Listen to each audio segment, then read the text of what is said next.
Assalamualaikum warahmatullahi wabarakatuh. Halo Sobat Budaya, senang sekali kita berjumpa lagi dalam podcast Bincang Budaya Dinas Kebudayaan dan Pariwisata Provinsi Sumatera Selatan. Bersama saya Ririn, dan di studio sudah hadir narasumber yang akan berbincang-bincang dengan kita. Beliau merupakan seorang budayawan di Sumatera Selatan, yaitu Bapak Yudi Syarofi, atau yang lebih akrab disapa dengan panggilan Kak Yudi. Assalamualaikum Kak Yudi. Waalaikumsalam. Apa kabar? Baik, alhamdulillah. Baik, terima kasih sudah berkenan hadir di podcast kali ini. Nah, Sobat Budaya, di podcast kali ini kita akan menggali dan mengetahui seperti apa nilai-nilai budaya atau warisan-warisan budaya yang ada di Sumatera Selatan yang tidak lekang oleh zaman. Nah, Kak Yudi, di Sumatera Selatan ini kan terdapat 17 kabupaten kota. Nah, untuk warisan-warisan budaya ini pastinya mempunyai ciri khas tersendiri juga untuk setiap daerahnya ya. Nah, untuk di Sumatera Selatan, nilai-nilai budaya atau warisan-warisan budaya apa saja yang masih terus terpelihara, terus eksis dan tidak lekang oleh zaman? Silakan. Barangkali yang paling mudah untuk menelusurnya dulu, kita bicara tentang Kerajaan Palembang 1487 sampai 1959, kemudian Kesultanan Palembang Darussalam itu 1663 sampai 1081.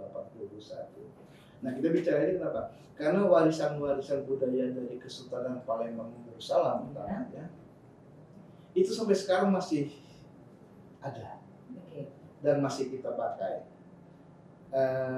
Pertama misalnya dari kuliner. Istilah Batang Hari 9 yang sering kita sebut. Iya. Tahun 1970-an kan disebut 9 sungai.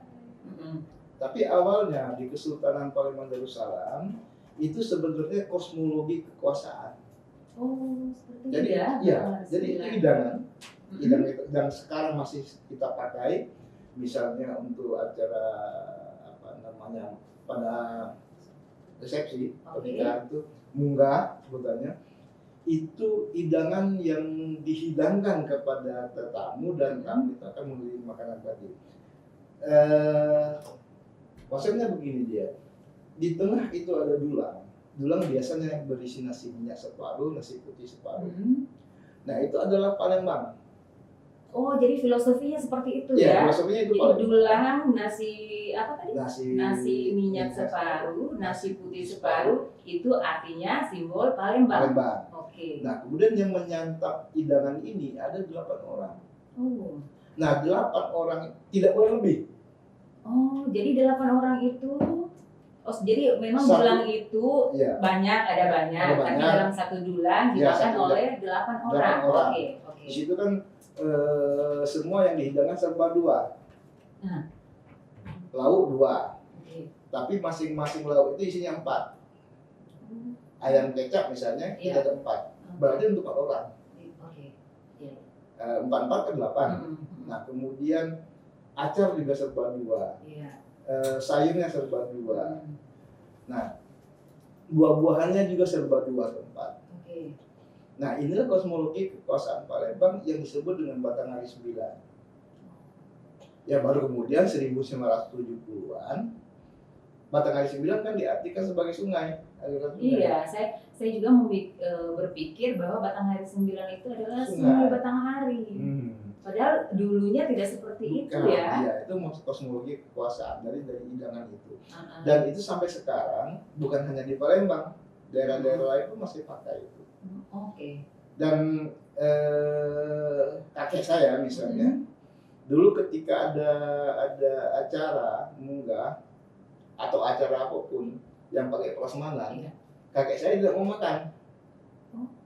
Makanya beliau dulu disiapkan satu hidangan. Oh, jadi tidak mau makan yang prasmanan, tapi harus dihidangkan seperti Batanghari 9 tadi yang dimakan oleh 8 orang kan?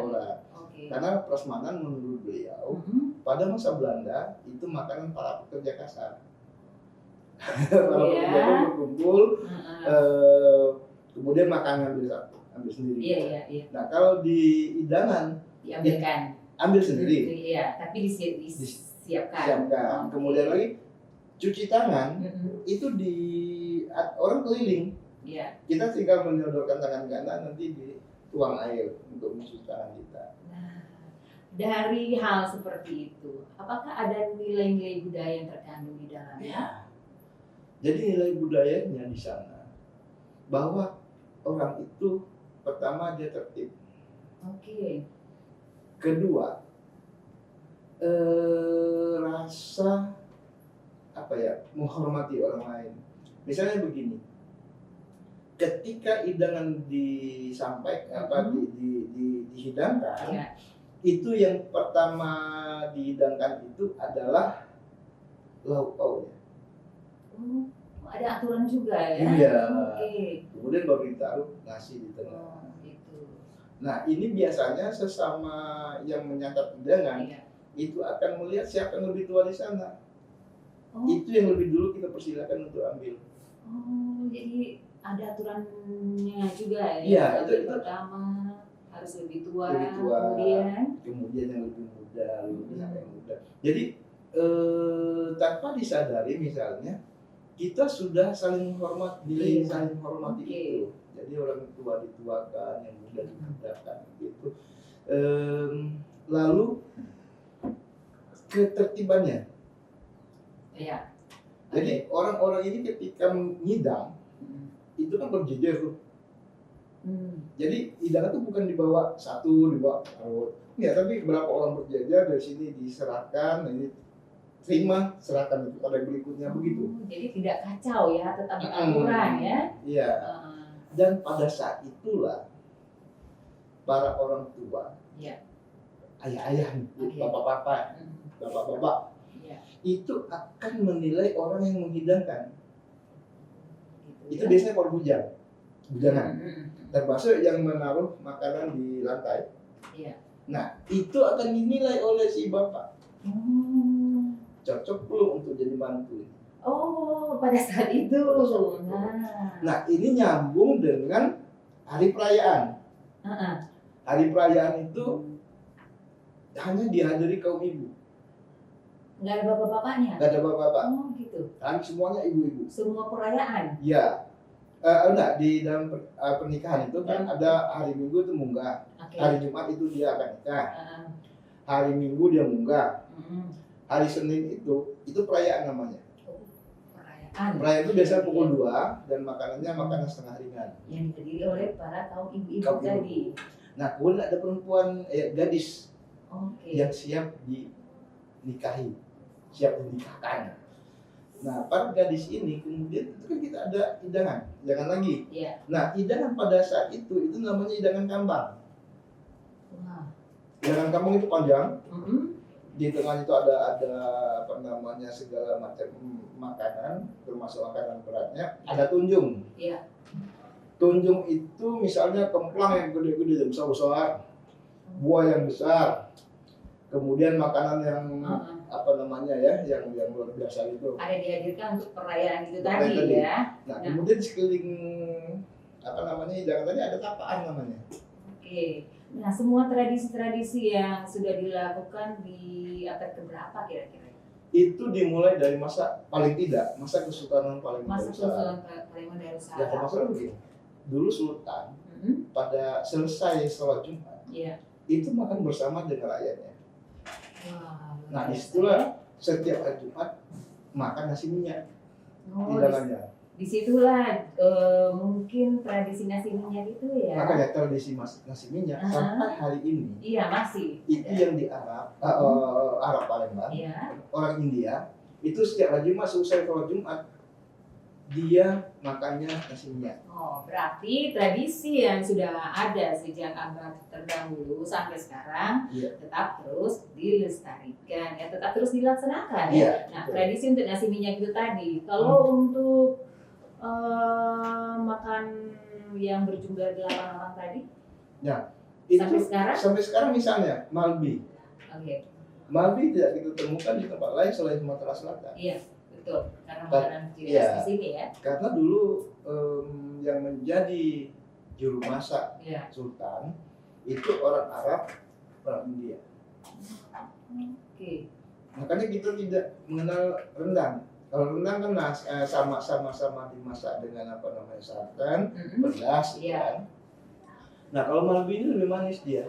Malbi ini memang makanan ciri khas dari Sumatera Selatan. Palembang umumnya, khususnya. Nah, dan Malbi itu sebetulnya dari semur Jawa. Oke. Tapi kalau dia ditambah lagi dengan kelapa. Kelapa sangrai yang dihaluskan dicampurkan di sana. Nah, itu ada di makanan di Dulang tadi ya? Iya. Oke, sampai sekarang. Hidangan tadi tetap dilaksanakan ya? Iya. Itu di dalam perayaan-perayaan apa saja? Untuk pernikahan, hitanan, marhaban, itu ada semua. Dan kita pun misalnya kami di rumah biasa buat Malbi untuk makan hari-hari. Iya. Ya tidak tiap hari tentunya. Misalnya mungkin sebulan sekali kita masak itu. Tetap ya. Tetap terus dilestarikan warisan budaya leluhur itu. Nah, itu tadi kulinernya ya, atau tradisi yang berlaku di masyarakat sejak zaman dahulu sampai sekarang tetap dilaksanakan. Nah, ternyata juga memiliki nilai-nilai budaya tersendiri ya. Ada kebersamaannya di situ, saling menghargai, menghormati, dan juga untuk warisan budaya yang lain seperti kesenian. Sebelum ada busana. Apa itu busana? Ada pakaian adat pengantin. Oke. Kita awalnya Palembang itu kerajaan Palembang kan sebetulnya dari Jawa. Asal mula dari Jawa. Ya, kan awalnya kan ketika Majapahit mulai runtuh, Raja Majapahit mengirim Brawijaya V itu mengirimkan anaknya bernama Aryo Damar ke Palembang. Nah, ternyata Palembang pada masa itu sudah Islam. Oke. Tidak Buddha lagi. Dan Aryo Damar kemudian masuk Islam. Oke. Dikenal kemudian namanya Aryo Abdillah atau Aryo Dila sekarang. Kan masih ada jalan Aryo Dila. Iya, masih ada jalan. Makamnya juga di sana.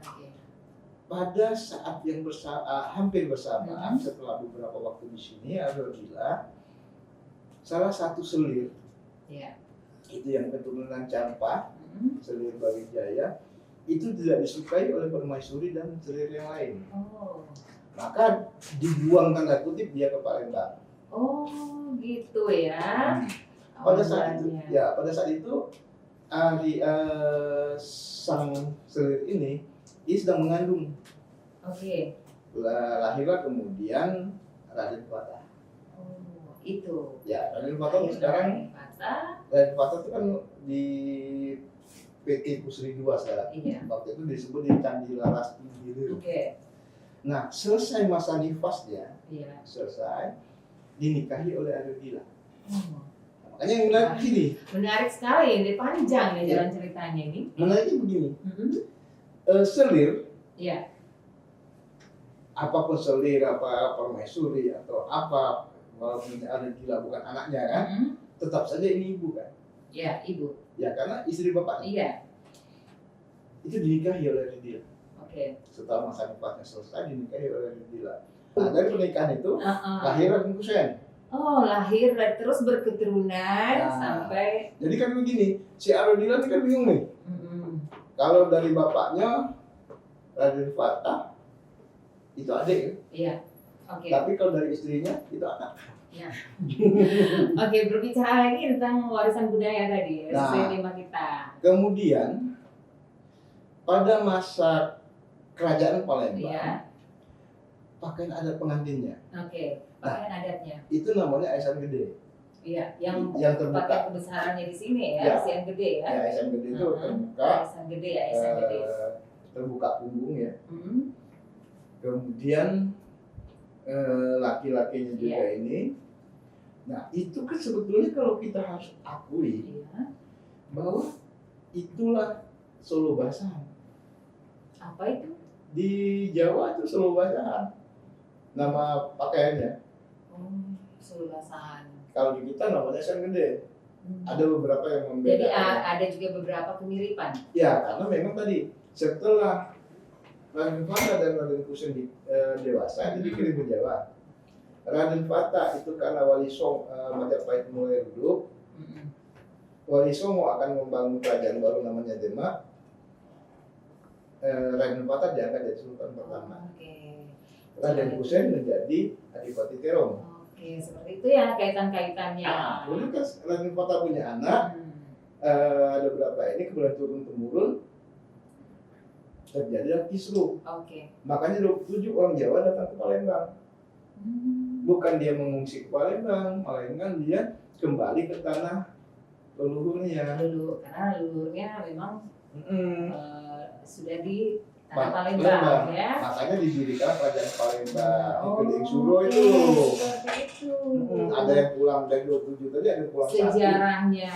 Mm-mm. Oke. Makanya kalau kita mengatakan sekarang Palembang mirip dengan Jawa, betul karena asal juga dari Jawa. Asalnya dari Jawa. Nah, itu sobat budaya asalnya dari Jawa yang menyebabkan memang ada kemiripan-kemiripan. Iya.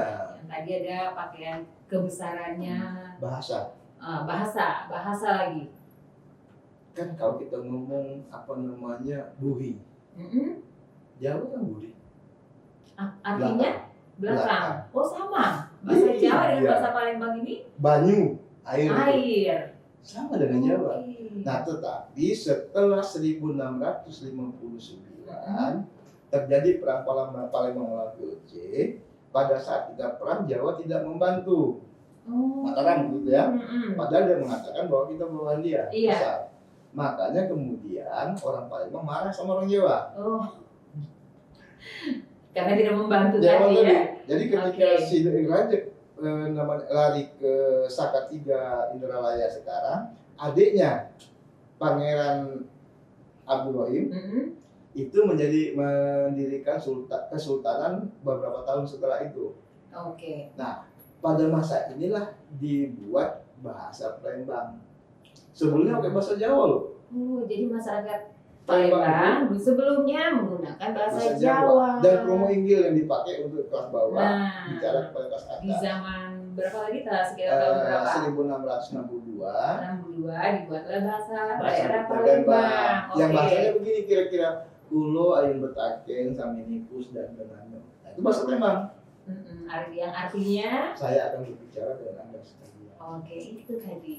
Jadi memang kalau dari penelitian ya di Indonesia, ini Sumatera Selatan di urutan kedua yang menggunakan bahasa daerah dalam kehidupan sehari-hari. Iya. Ya, paling jarang itu ditemukan menggunakan bahasa Indonesia. Ya, karena Bahasa Palembangnya tetap lestari ya bahasa iya, daerah di sini. Karena bahasa Palembang yang kita pakai sekarang itu namanya bahasa Sayai.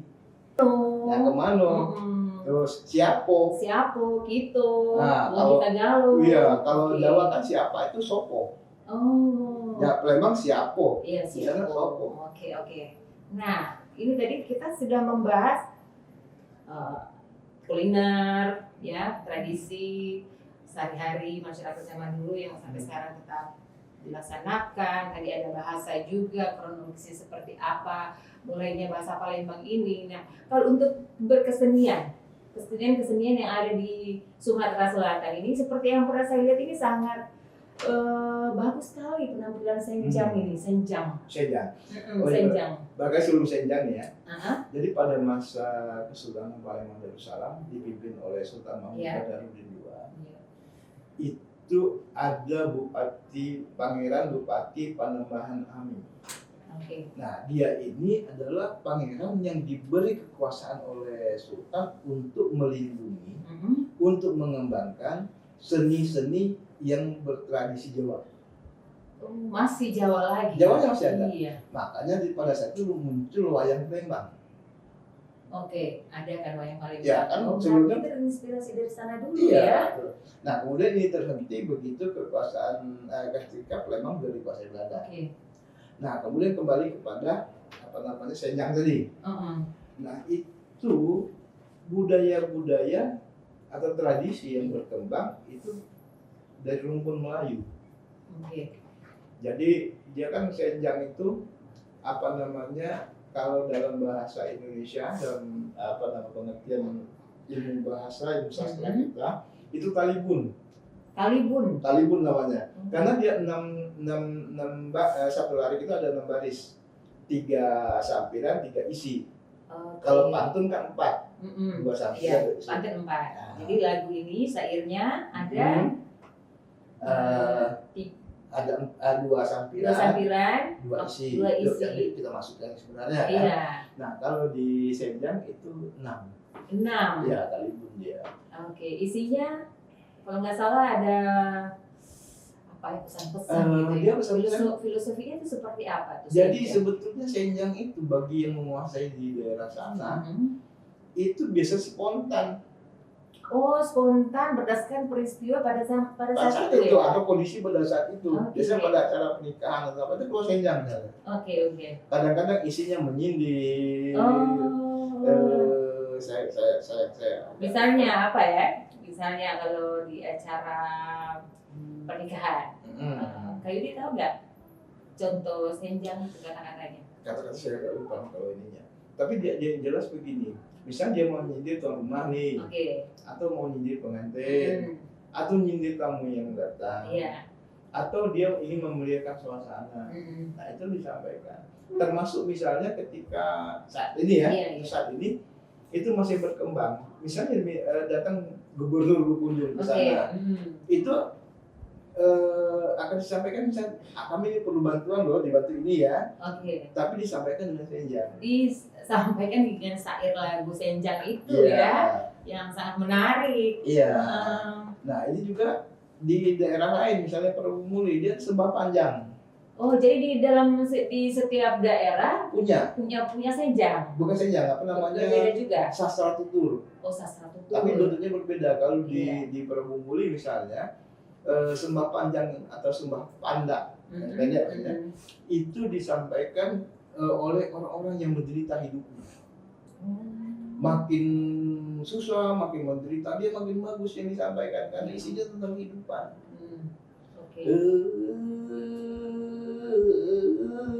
Apakah kesedih tebang. Isinya tuh kayak rintian hati ya? Iya. Jadi dia bilang, apakah kesedih tebang, apakah kedua, itu tangga ketiga, mana di rambut madiran. Beda dengan senjang ini. Beda. Kalau senjang ini lebih ceria. Lebih ceria, iya. Kalau untuk sekarang senjang masih tetap terus ada nggak di setiap hajatan-hajatan? Dan itu memang berkembang karena saya juga pada saat ini menyampaikan rasa terima kasih dan juga salut kepada pemerintah setempat yang terus memfasilitasi itu. Termasuk ada beberapa budaya lain dia. Seperti apa? Seperti salah satu juga misalnya mengantar pengantin nih nikah. Nanti dia akan turun kan dari rumah. Nanti diiringi dengan syair lagi. Pada saat pengantinnya itu turun dari rumah. Jadi diiringi sastra betul tadi, syair-syair yang tentunya ada pesan-pesan tersendiri juga untuk mempelai. Itu termasuk ajaran bagaimana membina rumah tangga, bagaimana nanti ketika sudah di rumah mertua itu harus dilakukan. Nah ini juga misalnya kita temui di Kumbling dan di Kayagung. Ada yang namanya jajulu. Beda lagi. Tapi tetap sastra. Jadi itu jajulu itu pemberian gelar adat kepada mempelai. Jadi misalnya laki-lakinya gelarnya misalnya Mangkubumi ya. Nah nanti istrinya digelari juga dengan nyai atau nyi Mangkubumi misalnya. Nah ini diiringi dengan musik juga. Jadi itu meriah juga. Dan prosesi itu tetap terus dilaksanakan sampai dengan saat ini ya, Pak. Luar biasa ya kebudayaan di Sumatera Selatan ini memang ternyata tetap dilestarikan ya. Iya. Jadi itu memang alhamdulillah para pemangku budaya itu tetap sadar atau sadar tidak sadar dia telah melestarikan Iya. tradisi dan budaya berkembang di daerah. Sebenarnya itu sebagai cara untuk melestarikan ya, Iya. supaya apapun peristiwa atau tradisi yang terjadi di masa lampau itu tetap dilaksanakan seiring dengan perkembangannya zaman. Oke. Nah kalau ada sedekah rame, ya itu masih dilaksanakan itu masih juga ya. dilaksanakan. Itu di daerah itu karena ini begini loh. Ada yang namanya sedekah dusun. Oke, sedekah dusun juga. Jadi itu sedekah rame itu bagian dari sedekah dusun tadi. Seperti kalau tadi kita ngomong pada pemerintah jadi sembah panjang. Sembah panjang itu disampaikan pada saat dilakukan sedekah dusun. Dan dilakukan juga pada saat acara nyembelih kebau. Nyembelih kebau itu kita punya nazar nih. Nazarku nanti kalau ini akan begini. Nah itu akan dibayar ketika kita mampu. Itu pesannya besar. Motong kerbau saat namanya motong kerbau, tapi teman-teman kerbaunya itu loh. Oh ada banyak. Ada sapi, ada kambing. Pikir cuma kerbau saja, padahal banyak. Yang lain itu banyak. Makanya harus kambing, sapi, ayam. Jadi membuat acara besar ya. Ternyata. Dan itu memang sekampung-kampung ya petanya, orang datang segala macam. Dan itu tidak sehari. Oh, berapa hari itu? Dia mulai dari hari Jumat. Kemudian selesai sholat Jumat itu mulai sembah panjang. Begitu masuk asar itu sebagian dia melaksanakan sholat asar, sebagian lagi itu gantian lanjut lagi ke maghrib juga dan itu juga sebagai ungkapan rasa syukur juga ya. Dan membayar nazarnya tadi ya. Kan nazar itu aku pengen punya anak. Nah ini berlaku juga di Banyu Asin. Tapi beda ini, beda modelnya. Beda model lagi ya. Itulah nimbang Pak Kebo. Dan itu bisa dibayar kapanpun. Misalnya aku pengen punya anak cowok, dan ini belum terlaksana. Dan kalau sudah terlaksana, otomatis dia akan membayar. Berutang juga. Berutang nazar. Boleh ya, boleh berutang. Artinya tidak begitu dia lahir langsung tapi pada saat dia mampu. Nah kalau sebagai ungkapan kesyukuran, misalnya pas panen yang sudah dilaksanakan, ada juga ritual-ritualnya yang itu sedekah dusun tadi. Sama itu tadi ya, kalau misalnya panen saya berhasil. Dan itu biasanya sekampung. Misalnya di kampung ini panennya berhasil, maka diadakan sedekah dusun. Makanya simbol-simbolnya itu ada padi, ada kelapa. Itu pada saat dia sedekah dusun itu. Pada saat sedekah dusun ada simbol-simbol yang dilengkapi di acara itu ya. Iya. Ada padi, ada kelapa, kemudian ada apa namanya yang tanaman lain apa palawija atau apa yang disampaikan di sana. Nah, kalau menurut Kak Yudi sendiri ini seperti apa ya masyarakat saat ini? Yang apakah masih tetap memanfaatkan atau bisa membanggakan warisan budaya yang dimiliki Sumatera Selatan? Seperti apa Kak Yudi melihatnya? Perlahan-lahan barangkali itu bisa terus tadi karena ada beberapa daerah yang saya tahu dinas-dinasnya, karena dinas pendidikan dan budaya atau dinas budaya dan pariwisata, itu menjadikannya sebagai event. Jadi setiap setahun sekali diadakanlah acara-acara berkaitan dengan festival budaya, festival tradisi, gitu ya. Itu kan misalnya di Mbak ada namanya Betu Barade, kemudian di Pagarala, itu yang lapangan besar itu selalu diadakan di situ. Itu bahkan namanya dia pakai pawai budaya itu. Dinas Budpar provinsi yang ngadakan. Nah ini menghimpun daerah-daerah itu di situ. Nah di sini terjadi pertemuan tradisi tadi antar kabupaten kota ya Sumatera Selatan. Tapi nggak tahu sekarang festival Sriwijaya per tema tidak ketika mengadakan ada temanya. Masih tetap mengangkat tradisi-tradisi yang ada di daerahnya, terus kemudian disajikan dikemas dalam satu penampilan. Nah kalau saya punya usul misalnya tahun ini itu temanya budaya kelahiran. Oh, jadi sesuai tema ya? Ya, jadi setiap daerah pada saat mereka tampil itu menampilkan budaya kelahiran persalinan di sana apa sih? Oke. Jadi kita akan lihat 17 daerah kota kabupaten. Karena yang kita sebut ini kan kabupaten 17. Iya. Tetapi di tiap kabupaten itu ada lagi kecamatan. Kalau dulu namanya marga. Iya. Nah, tiap marga itu berbeda. Berbeda tradisi kelahirannya itu. Iya. Nah, seperti itulah yang tradisi itu yang diangkat menjadi suatu cerita yang akan ditampilkan di panggung, dikemas ya, Iya. Sehingga masyarakat bisa tahu, oh seperti ini ya tradisi yang ada tentang kelahiran itu. Dan generasi Gen Z juga bisa tahu ya. Iya. Nah, yang kita khawatirkan kena Gen Z ini loh. Kalau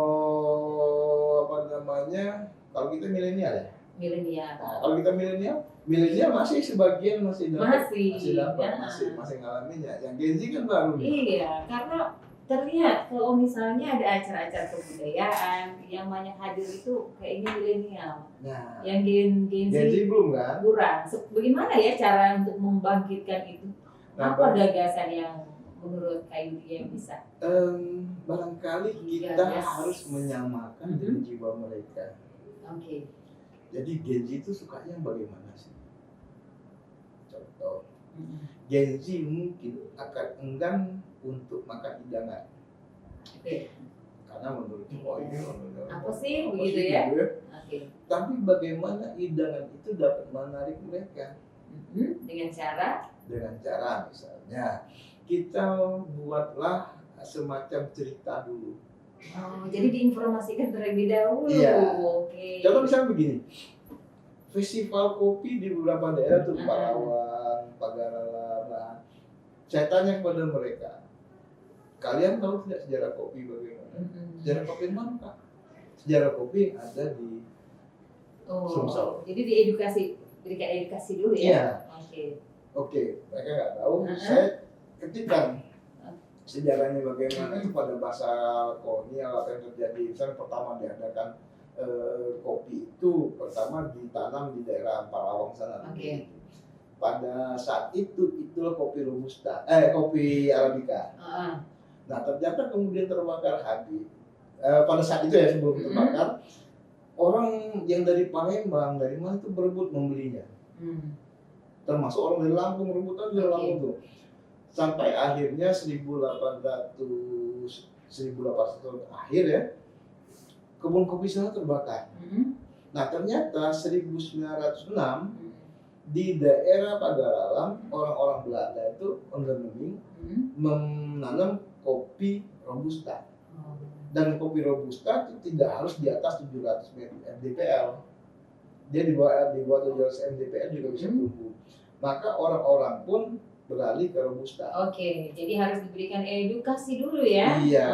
Untuk Gen Z ini, kalau hidang tadi bagaimana filosofinya, seperti apa sejarahnya, apa yang dapat kalian lakukan. Oke, lebih mudah diterima dan dilakukan oleh para Gen Z ini tadi. Jadi barangkali polanya tetap sama, tetapi gayanya yang berbeda. Dan mungkin lebih memanfaatkan medsos juga ya.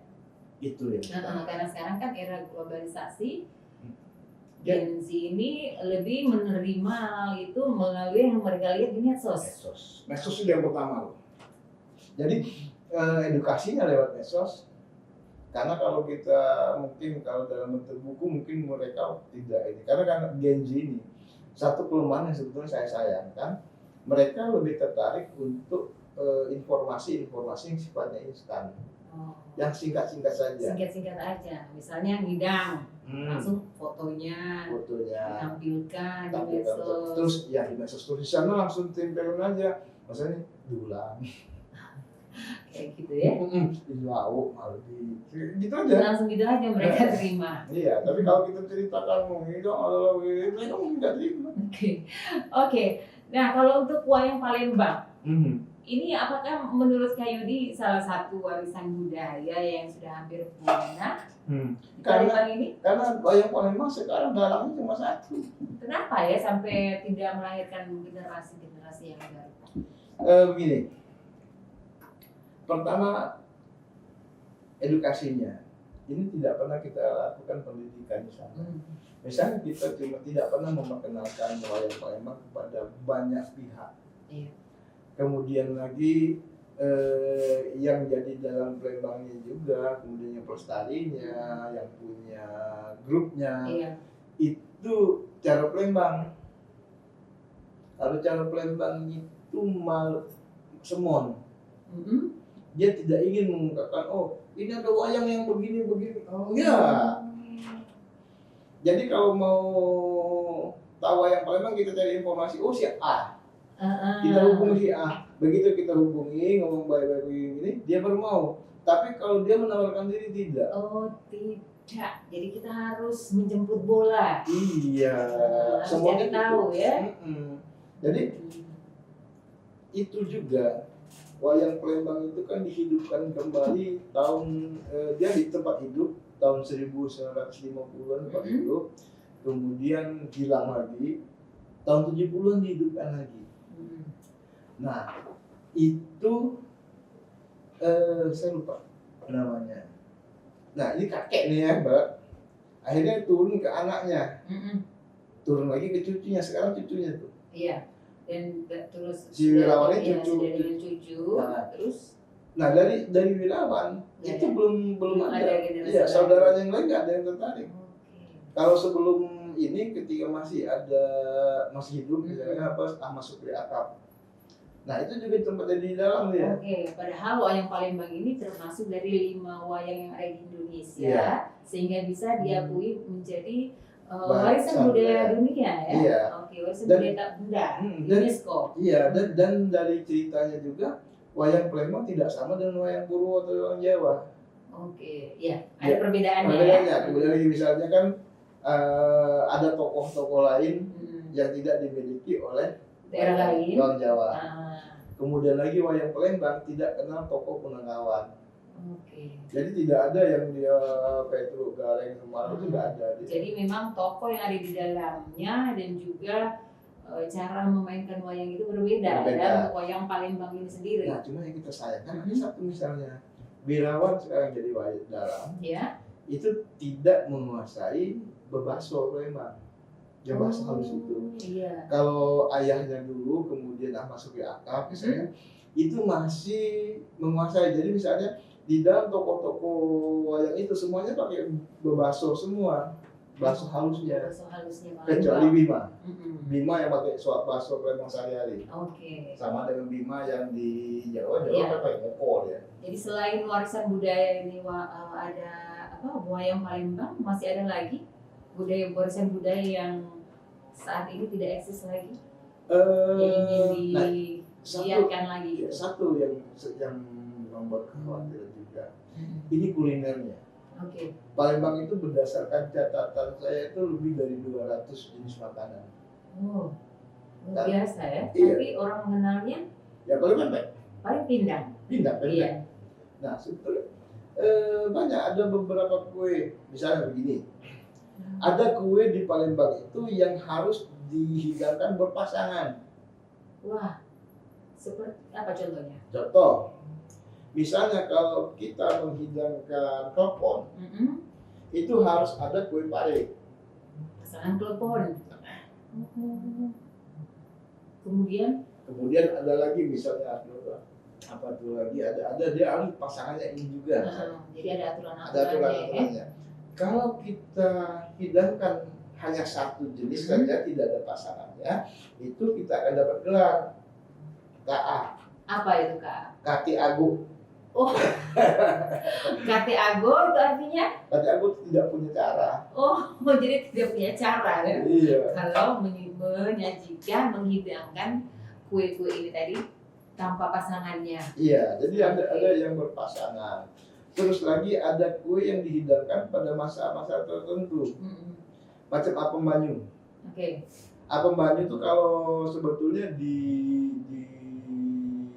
Jawa sana itu namanya serabi. Iya. Tapi kalau di kita namanya apem banyu. Hampir mirip dengan serabi itu. Sebenarnya Sama aja serabi ya. Tapi dikuahin ya. Oke. Itu namanya apem banyu. Nah ini juga unik dia. Pada hari tertentu dia berubah nama. Namanya jadi tebeng api neraka. Kenapa ada nerakonya? Nah itu dihidangkan sehari menjelang 7 hari. Sehari menjelang 7 7 hari. hari. Jadi misalnya kan kita kan ada tahlil, 3 hari, 7 hari. Oh. Nah besok kita 7 hari si meninggal ini. Iya. Ya, hari ini kita menghidangkan makanan untuk orang-orang itu. Serabi tadi ya pembanyu. Oh, jadi ada untuk khusus hari ke-7 ya? Menjelang hari ke-7. Ada khusus hari menjelang hari ke-7 yang disiapkan. Iya, itu namanya apem. tebeng api neraka. Hari lain namanya apem banyu. Oh, jadi beda nama. Tapi sebenarnya kuenya sama saja. Ada lagi misalnya kita di Palembang dan beberapa daerah di Sumatera Selatan ada yang namanya mandi simburan. Mandi simburan. Oke. Mandi simburan itu setelah rangkaian adat pengantin Lembang itu selesai, dia akan dimandikan, disimbur. Simburan itu siram. Oke, disiram. Ya, termasuk sudah dia disimbur, itu air yang mandinya tadi, yang sisanya itu disiram kepada yang pengunjung semua. Itu ramai sekali itu. Sampai sekarang masih dilaksanakan. Itu di daerah mana saja? Yang masih dilaksanakan, masih kayaknya konstan tetap melaksanakan itu daerah 90.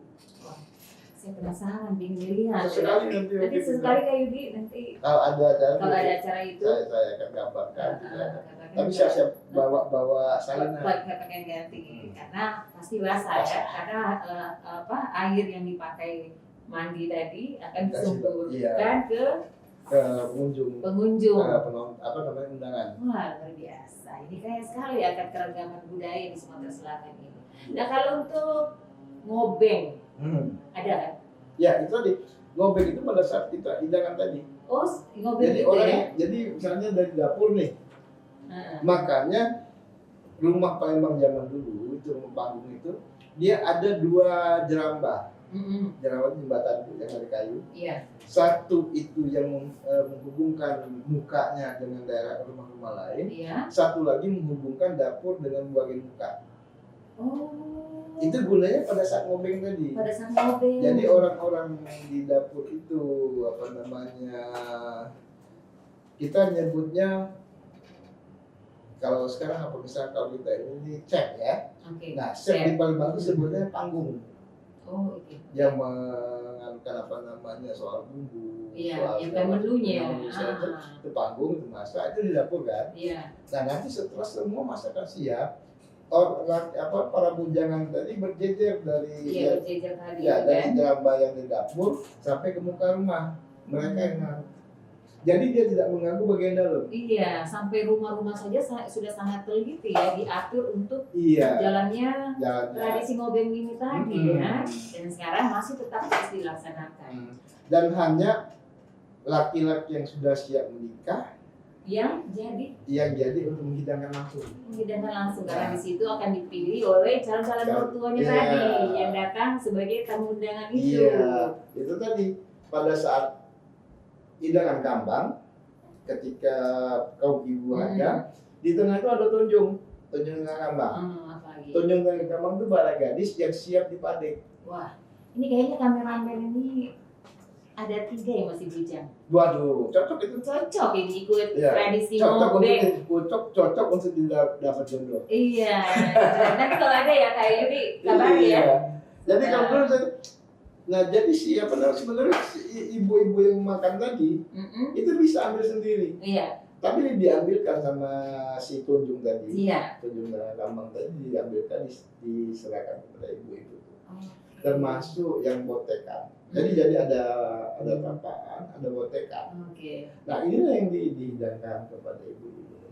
Nah si ibu nanti mungkin begini nih. Sebenarnya dia akan bersamanya akan menyenggol ibu di sebelahnya. yang disenggol dengan jari Iya, ujung itu. di kode seperti Jadi itu kode ya. ininya apa namanya pahanya. Pahanya. Si ibu ini kan punya anak bujang, dia tertarik kepada si tunjung ini. Si tunjung ini Nah, lagi. dia akan nanya, sinten gadis itu? Siapa gadis itu? Jadi Siap. jodoh itu ditemukan di saat acara. Jadi sinten gadis itu? Kata yang ini jawab, ini anu putih kan, anak si anu. Maka berlanjutlah. Maka ditandai nih Iya. si gadis ditandai, kemudian nanti dikirimlah palarasan. Palarasan itu biasanya perempuan sudah agak tua, dan dia sangat memahami apa namanya orang yang belum makan segala macam, maka datang ke situ sebagai juru bicara juga. Iya, yang akan mati itu waktu masuk tok itu masuk, dia ketika berjalan masuk ke rumah itu kakinya agak gesek. Lalu gitu untuk merasakan ini lantai bersih tidak. Jadi lantai ini bersih tidak menandakan bahwa si gadis tadi rajin atau tidak. Iya. Oke, seperti itu ya. Pada Filosofinya saat itu juga. biasanya, kalau sekarang nggak lagi ya. Hah? Kalau sekarang nggak lagi. Nggak lagi, tidak dilaksanakan Kalau, lagi. kalau dulu kan misalnya, makanya di rumah limas itu ada kamar yang namanya kamar kerja. Nah disitulah si gadis ini bertenun. Setelah ngobrol-ngobrol sama ibunya dan dengan bapaknya ya, Iya. dengan ibunya, itu ditanya juga di apa ngobrol dulu kan biar sempatkan dulu untuk melihat si gadis tadi dan apa si Cik Anu dan nih didatangi. Ketika dia bicara itu dia akan begini, yang kain tenunan tadi. Iya. Cik, ini motifnya apa? Padahal dia merasakan ini padat tidak tenunannya. Jadi sebenarnya di situ bisa diketahui bahwa perempuan itu, gadis itu apa namanya memang bagus atau tidak nih gadis. Jadi dilihat juga dari hasil tenunan itu ya, tadi. jadi tenunan itu bukan sembarangan loh. Jadi dulu para gadis itu menenunkan para gadis tidak boleh memakai songket. Songket ini akan dipakainya ketika dia menikah. Jadi ditenunnya sendiri. Itu dipegang tadi. Padat tidak. Jadi kalau dulu seperti itu ya. Iya. Sekarang sudah berubah. Iya.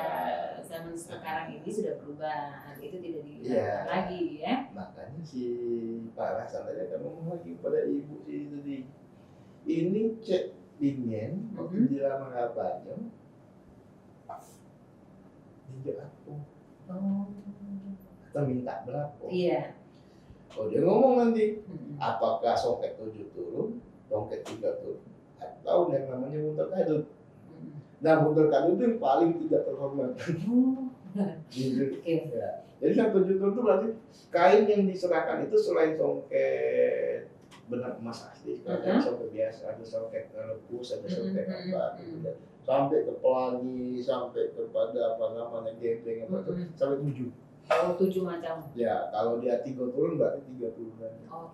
Nah, ketika si ibu ini ngomong dia dulu dilamar dengan 7 turun, berarti anaknya harus 7 turun. Jadi ikut turun-temurun harus seperti itu. Iya, kalau dia 3 turun, minimal 3 turun, kalau bisa 7 turun. Nah, makanya kemudian gadis-gadis Palembang zaman dulu agak susah dilamar.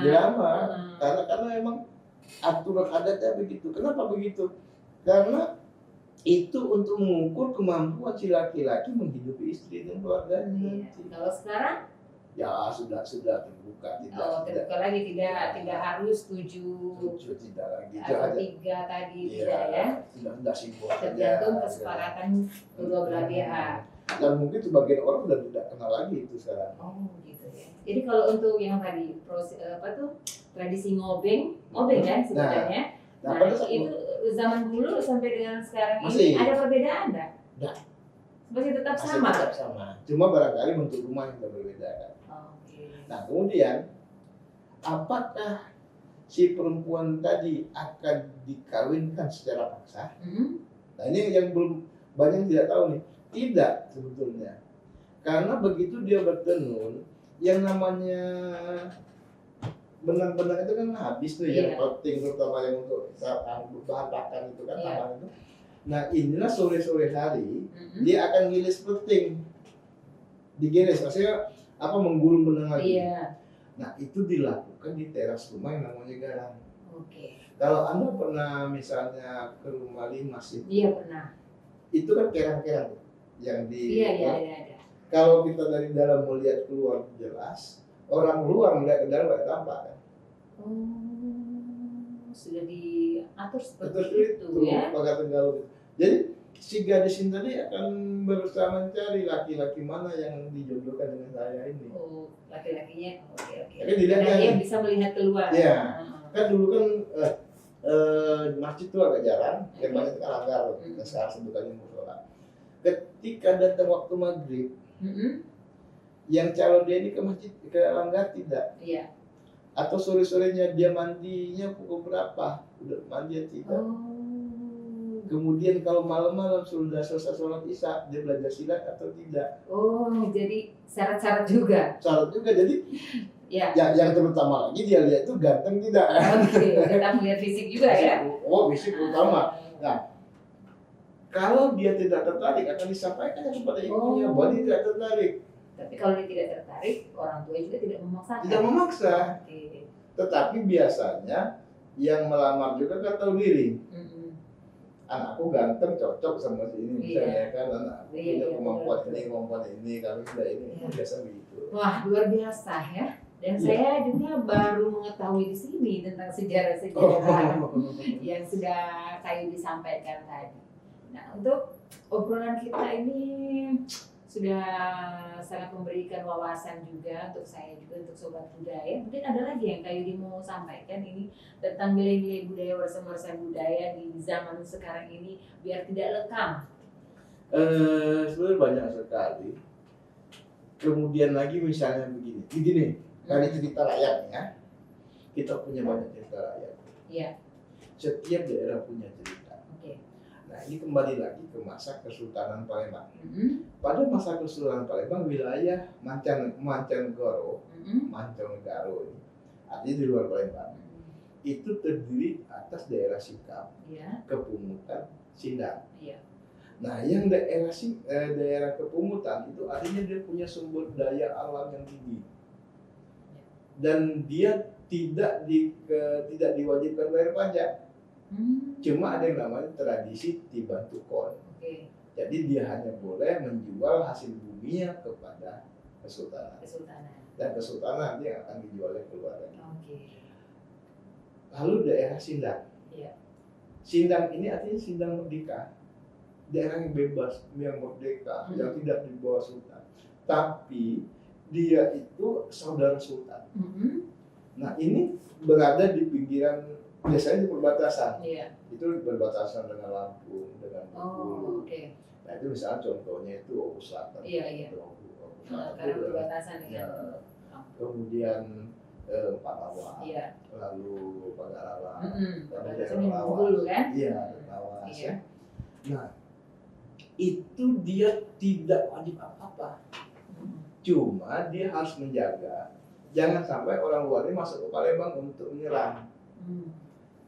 Kalau ada serangan dari luar, dari Lampung, dari Bengkulu, mereka dulu yang ini. Nah, itulah makanya dulu sampai sekarang preman-preman daerah itu sebutannya hulu balang. Jadi preman bukan preman, hulu balang. Begitu ya. Nah, kemudian ada daerah Sikap. Daerah Sikap ini tidak punya sumber daya alam. Hasil bumi tidak ada. Hasil bumi nggak ada, jadi apa ya misalnya? Tapi dia punya keterampilan. Misalnya membuat perahu, pandai mendayung, itu daerah Pemuda. Kemudian yang pandai membuat rumah. Pokoknya memproduksi sesuatu ya. Itu orang Tanjung Batu. Jadi yang memproduksi rumah, membuat rumah di Palembang ini dulu itu orang Tanjung Batu. Tapi orang mengenalnya orang Lanjat kan? Iya. Nah, itu orang dari sana ya. Kemudian yang pandai besi itu Tanjung Atap. Yang pandai membuat perhiasan itu Tanjung Batu. Yang perhiasan luar biasa ya keterampilannya ya. Yang anyaman itu Senuro. Jadi mereka sadar kami tidak punya hasil bumi yang untuk dijual, tapi punya keterampilan. Kalau di Jogja kan daerah gede, gede itu. Nah itu kan. Nah kalau Kayu Agung dia pandainya membuat kunci pawon, yaitu alat-alat masak segala macam dari bahan plastik itu, alat liat.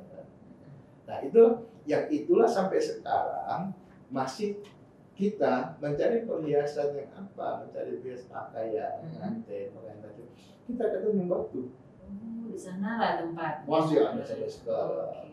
Kemudian kalau kita mencari peralatan aluminium segala macam, di mana? Ke Tanjung Atap itu. Beda lagi ya. Iya, deketan sih sebetulnya.